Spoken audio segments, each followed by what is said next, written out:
An approach that ensures you are perceived and described in a compelling way. And the first point says, make your clients the voice you listen to. I mean, here you're listening to me talk about ways to attract and keep great clients.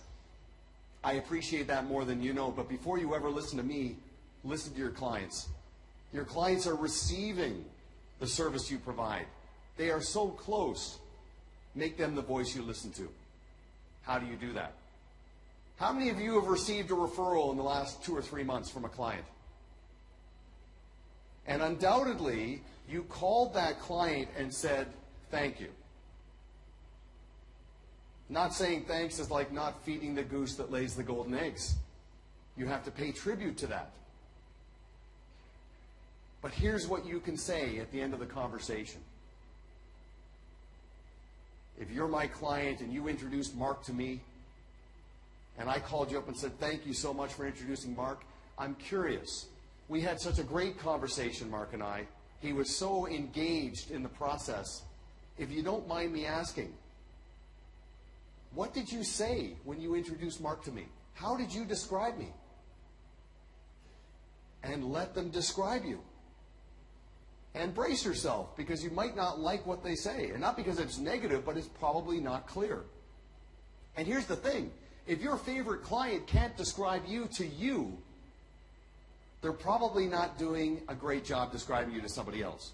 And you'll stumble into some referrals every now and again, but you want it to be more consistent. Are you with me? I'll get into more examples in a moment.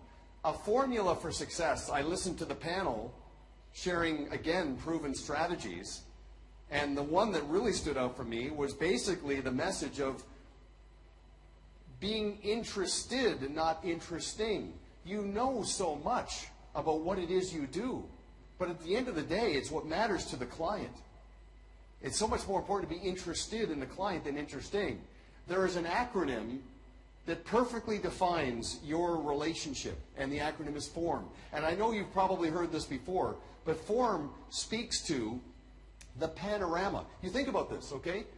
The products and services you provide, the firm you represent, it's all very important, but that's the message. You are the messenger.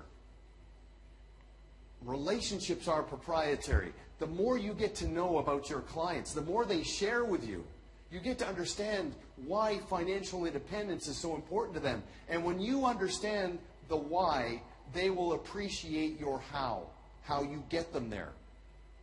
You think of a typical 20-minute conversation with a client. You talk about their family, you talk about their occupation, and you talk about their recreational interests. And money and financial independence is often a means to those ends.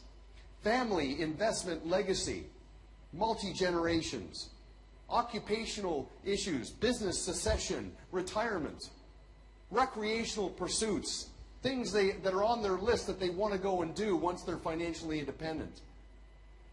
You are the gateway to all of that.